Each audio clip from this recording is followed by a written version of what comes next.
Olá, eu sou Suzana Stilling e hoje eu venho conversar com vocês a respeito de um romance de Juliana Leite, Humanos Exemplares.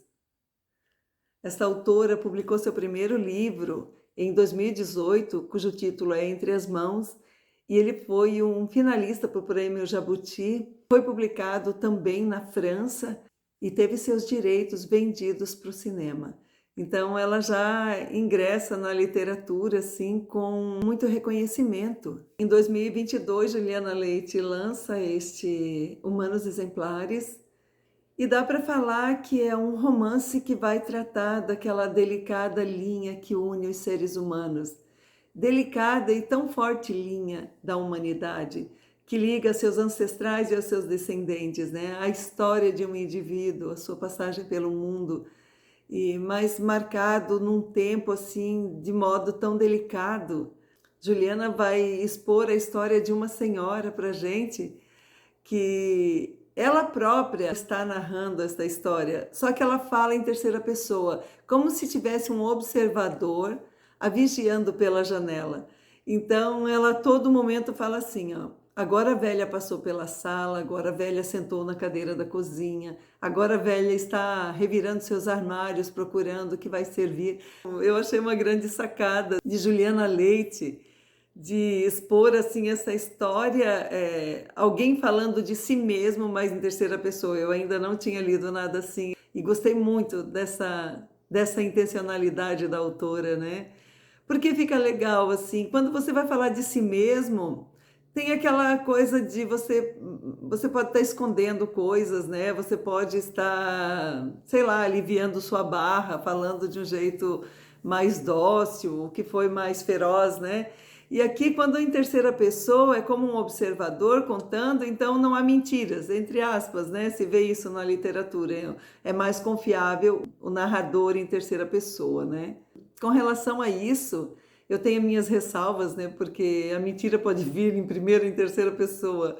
Mas assim, o que vale é que em terceira pessoa está sendo narrado o que está sendo visto. Então, por essa razão, se compreende que não há um engano aí. E essa história a gente não sabe no primeiro momento de quem que está falando, só fala assim velha o tempo inteiro. Mas que fique bem claro, assim, quando fala velho aqui, ele não tá querendo ser pejorativo nem nada disso.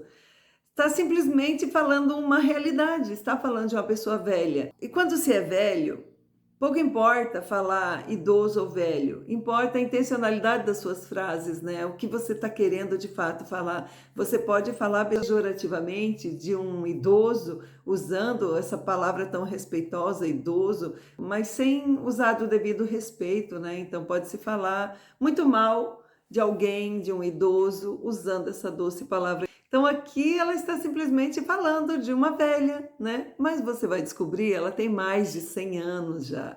E é muito interessante porque esse narrador em terceira pessoa vai ficar falando sobre as preocupações que essa senhora tem com a sua filha, que mora lá no oceano de cima. E aí você vai descobrindo que essa filha mora na Europa, é a única filha dessa senhora. E elas têm o hábito de se falarem diariamente por telefone, né? Essa filha liga para a mãe diariamente e acaba se sabendo também que a história está sendo narrada naquele período da pandemia. Porque essa senhora fica falando ali do que acontece naquela vida tão estagnada, né? Que todos se pegaram no período da pandemia de 2020, 2021. Então, ela fica falando assim como que está a vida agora, que ela não pode sair para buscar suas coisas, então as coisas têm que chegar até ela, não tem contato mais com as pessoas que ela estava acostumada a visitar, sair, receber. E curioso porque ela tem muita independência, não tem ninguém que convive com essa senhora. E ela fala de si mesma com bastante naturalidade, porque a gente pensa numa pessoa com 100 anos, que ela está já impossibilitada, né, de viver sozinha, de ter sua independência. Mas aqui não, mostra a sua vida seguindo naturalmente.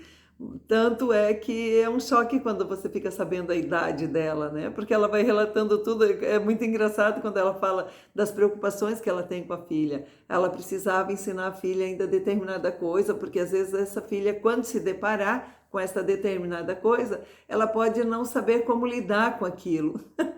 Aí você fica sabendo que a filha já é muito idosa também, né? Então já é alguém que deve estar, eu calculo, próxima dos 80 anos, né? E no longo desse romance você vai percebendo assim essa teia de sentimentos, né, de solidão, de despedida, de morte, porque Natália, até por conta de sua idade, já não tem mais seus amigos, né? Aqueles amigos que a acompanharam ao longo de sua vida. A sua própria família foi reduzida porque ela já é viúva do marido Vicente, que foi um parceirão de vida dela. Os dois eram professores e vai retratar um período ali da ditadura militar, onde o Vicente teve que ficar escondido num porão, e ela vai contando toda aquela situação, como eles tentaram fantasiar para que a filha não percebesse a ausência desse pai naquele período em que ele se escondia, né? Para não ser pego pela ditadura, já que eles tinham conceitos diferentes, né? Uma visão diferente com relação às coisas, à política da época. Quem já viveu mais vai conseguir compreender perfeitamente o que Natália vai relatando ali. Ela vai contando momentos felizes de sua vida, vai retratando assim, sei lá, um simples piquenique, umas férias que passaram em família, ela, marido e filho, e a filha. E aqueles momentos agradáveis de um café da manhã, mas desse jeito de contar essa história ficou bacana demais. Esse livro ele te atrai, mas não é exatamente pela curiosidade, porque ele tem um processo, uma passagem de tempo um pouco mais lenta, mas ele te pega pela emoção, sabe? Ela vai mostrando essa coisa da fraternidade, né?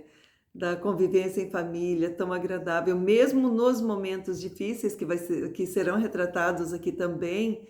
É sempre o amor familiar muito forte, o amor entre amigos, assim, aquela proteção, a coisa que, aquela, enfim, essa grande teia, né, de sentimentos que une os seres humanos aqui na Terra.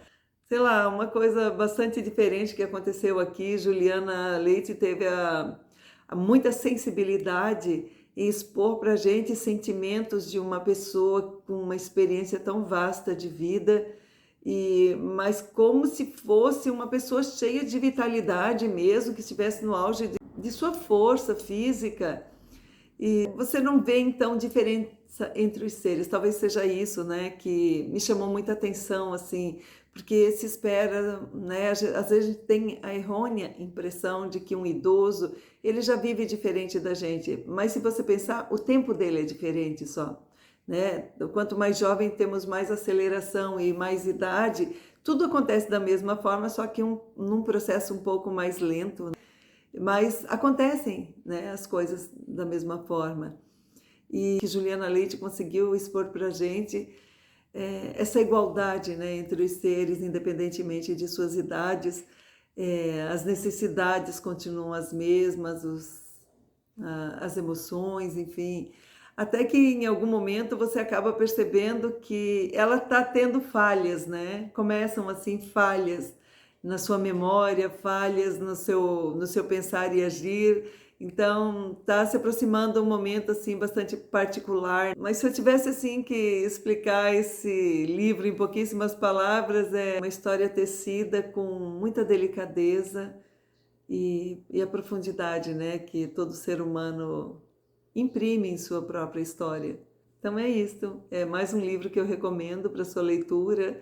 Se você estiver aí precisando de um carinho, né, na alma, eu acho que é uma leitura que vale a pena ser experimentada. Eu agradeço a sua presença até aqui. Eu aguardo você na próxima semana com uma nova resenha. Um grande beijo e até lá!